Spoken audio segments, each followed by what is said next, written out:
Hello everyone, this is very warm good morning to all of you. Yesterday we saw two important symmetry element. One is inversion center or center of symmetry, and second one is axis of symmetry or proper rotational axis. As I said in last video, we want to learn here 5 different symmetry elements,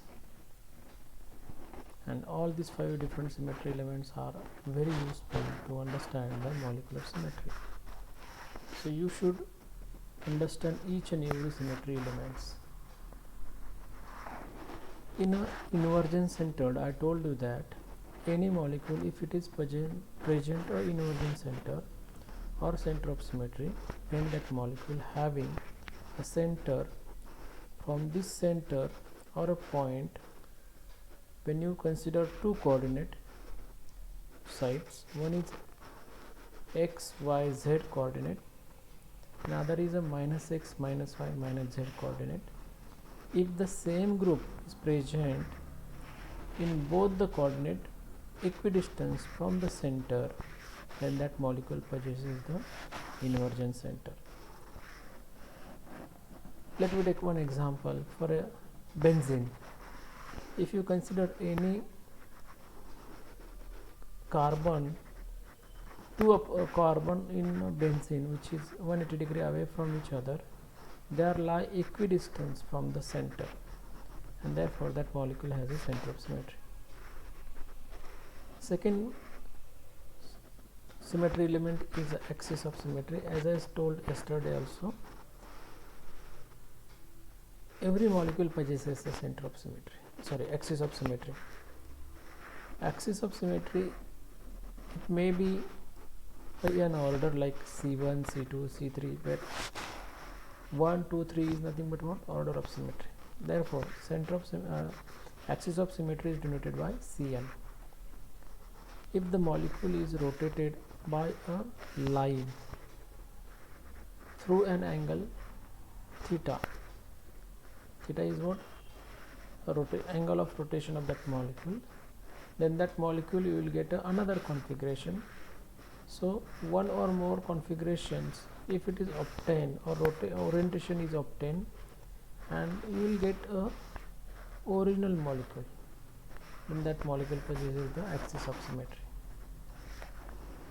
For example, we saw H2 molecule where 2H is labeled as HA and HB, and when you rotate that molecule through an angle 180 degree, you will get the second configuration where sides of HA and HB changes. And then again when you rotate the second configuration by 180 degree, you will get the third configuration. So first and third configurations are identical. That means when you rotate a molecule H2 by 180 degree and further 180 degree, you will get a original molecule. That means 360 divided by 2 times of rotation, you will get the 180 degree angle. So you have to perform every time 180 degree rotation to give you a next configuration, and therefore that molecule possesses the C2 axis as a proper rotational axis. That we had already discussed in last lecture. Today we want to learn a next symmetry element, that is a plane of symmetry or a mirror plane. It is denoted as sigma. What is plane of symmetry or mirror plane? It is another type of operation when you perform on a molecule in the form of mirror plane.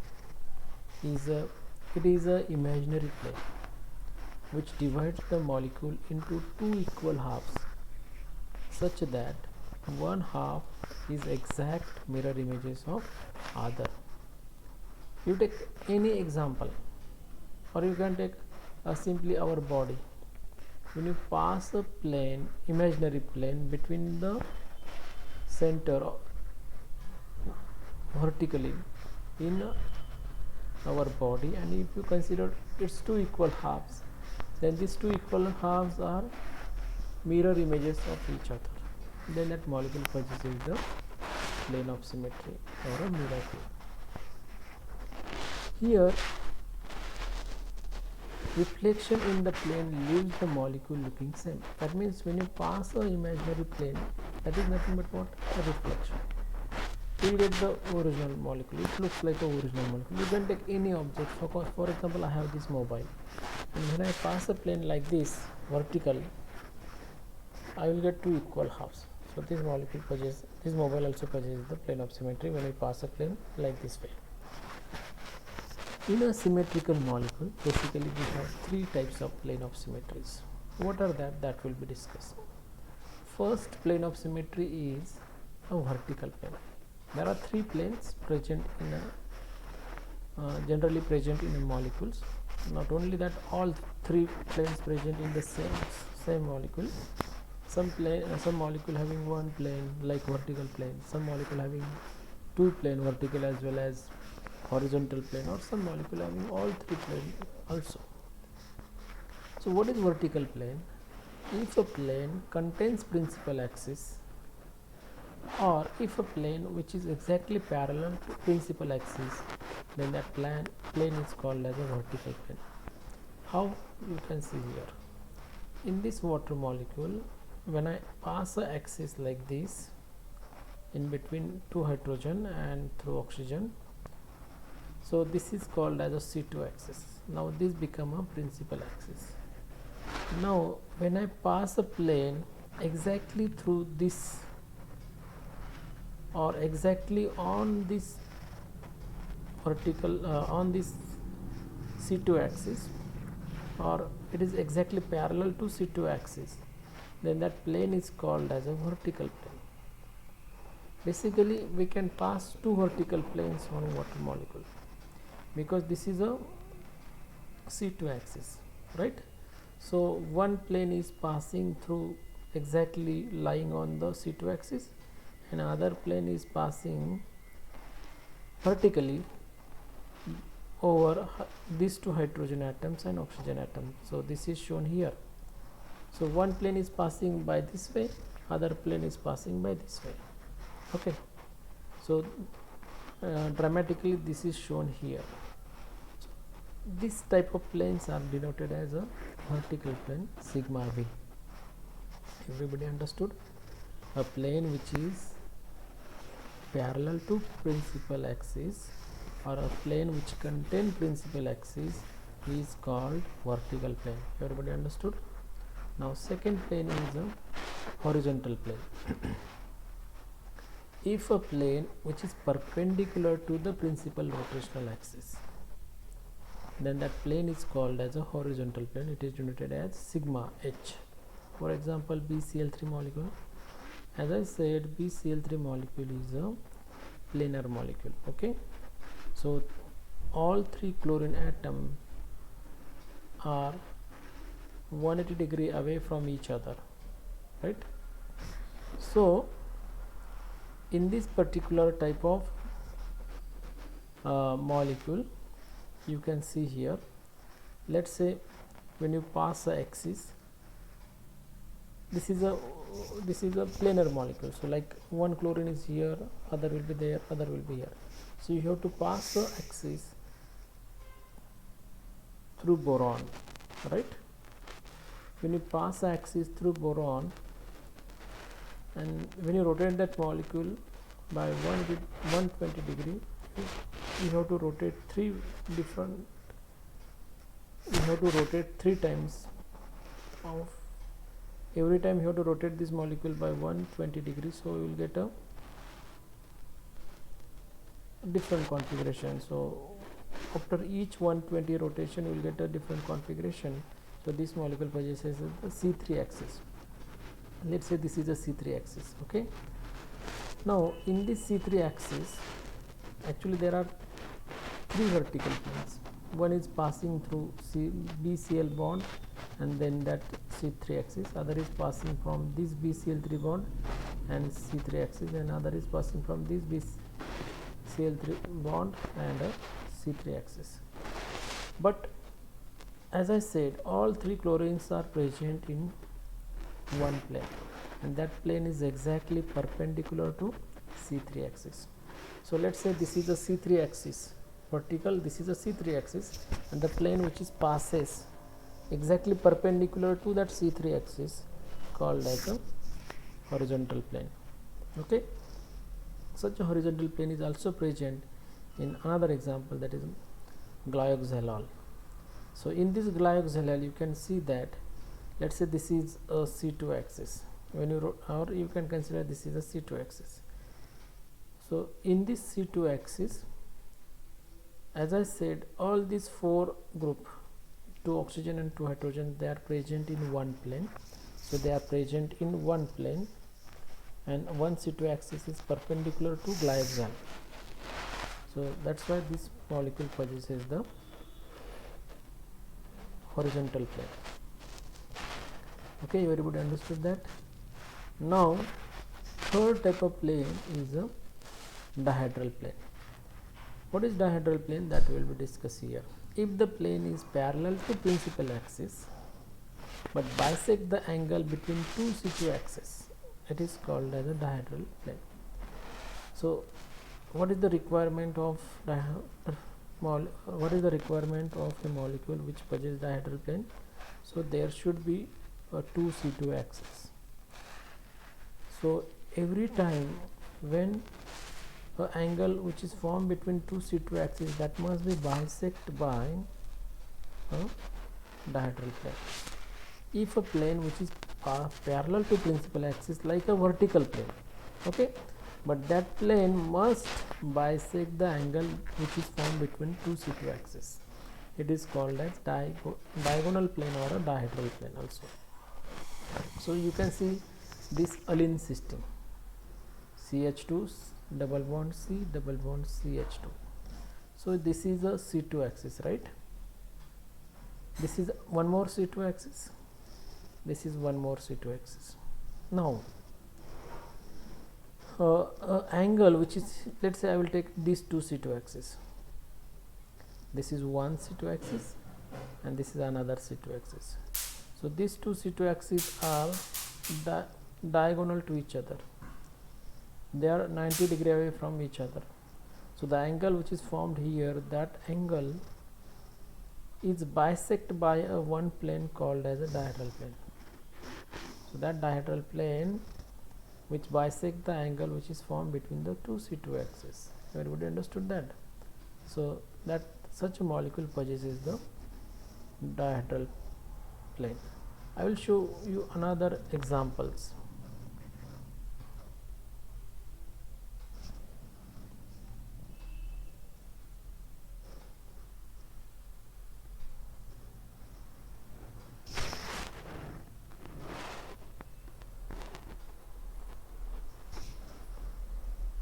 So look at this example.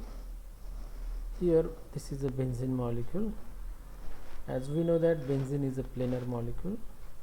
So in this benzene, if you consider a plane which is passing through all carbon atoms and all hydrogen atoms, so that plane is called as a sigma V plane or a vertical plane. In second example, let's say this is a C6 axis. C6 axis is a axis which is passing from lower side of benzene and goes into the upper side of the benzene. So every time you have to perform a rotation of 60 degree angle. So after 6 rotation you will get the original molecule, then that molecule has a C6 axis. Now that C6 axis, and which is exactly perpendicular to this plane, so that plane become a horizontal plane, right? I will take another example. I have, let's say, a water molecule. This is oxygen, these are the hydrogens. Let's say this is a C2 as a principal axis. A plane which is passing by through this C2 axis or a parallel to C2 axis by this manner or by this manner, that is called as a vertical plane. So there is a two vertical plane present in a water molecule.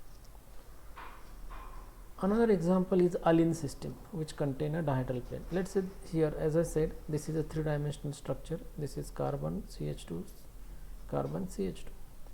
So one C2 axis is going like this way, another C2 axis will going like this way, and one more is going like this way.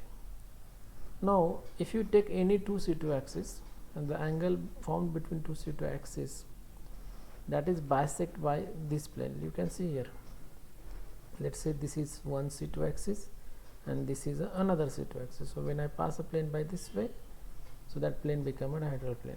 So this is also seen in this example, C2 axis and this is another C2 axis, and when you pass a plane by this way, you will get a dihedral plane. Okay, so that you have to remember. Now we will move to the next symmetry element, that is the improper rotational axis. It is denoted by Sn. What is improper symmetry element, or what is improper rotational axis? Any molecule which possesses an improper rotational axis, that molecule has the molecule is rotated by n number of n-fold rotation followed by reflection through a mirror plane perpendicular to the rotational axis. Remember,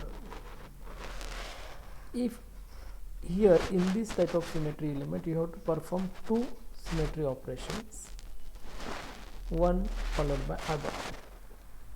That means if you perform a molecule, or if you rotate a molecule by, let's say, n-fold manner, and then whatever the configuration you obtain after rotation, that you have to reflect it exactly perpendicular to the rotational axis, and then whatever the configuration form, whatever the orientation that obtained, that will be exactly similar to the original one. So that time that molecule possesses the improper rotational axis. Let me take example. Here in an improper rotational axis, Sn is equal to what? Cn multiplied by sigma h. What is Cn? It is a n-fold rotational axis or n-fold rotation. And what is sigma h? Which is exact a plane which is perpendicular to the rotational axis, that is sigma h. So these two symmetry operation must be performed to get the improper rotational axis type of symmetry. So it is also called as a rotational reflection type of axis. It is denoted as Sn. As I said, this operation involves two steps: rotation of molecule about an axis which is followed by reflection through mirror plane or perpendicular to the rotational axis. Let me take this example. This is a trans 1,2-dichloroethene. When you rotate that molecule by 180-degree angle, I will get this configuration. So Cl goes up, hydrogen comes. So here is also same. So now here, after rotation of this molecule by 180-degree, then this second configuration obtained, that must be reflected in such a way that the mirror plane is exactly perpendicular to rotational axis. Let's say this is a rotational axis, right? So this is a rotational axis and this is perpendicular plane. When you reflect this molecule through this plane, I will get this configuration. So that configuration must be identical with first configuration. Okay, then that molecule possesses the improper rotational axis. So this is called as what? This is a rotation. Let's say of what is the rotational axis here? This is C2 axis, correct? After rotation of this molecule, then it is reflected by which plane here? This is sigma h plane. So sigma h plane is this. So C2 multiplied by sigma h is equal to what? S2. S2 is the name of improper rotational axis. So here n is equal to 360 degree divided by 180 degree, you will get a 2. So that axis become a S2. Here you have to call as S2, not C2, because it is a improper rotational axis, not a proper rotational axis. Everybody understood that? That you have to keep in mind. Very few example having this type of rotational axis. It is having a selected example. Now last symmetry element is called as identity.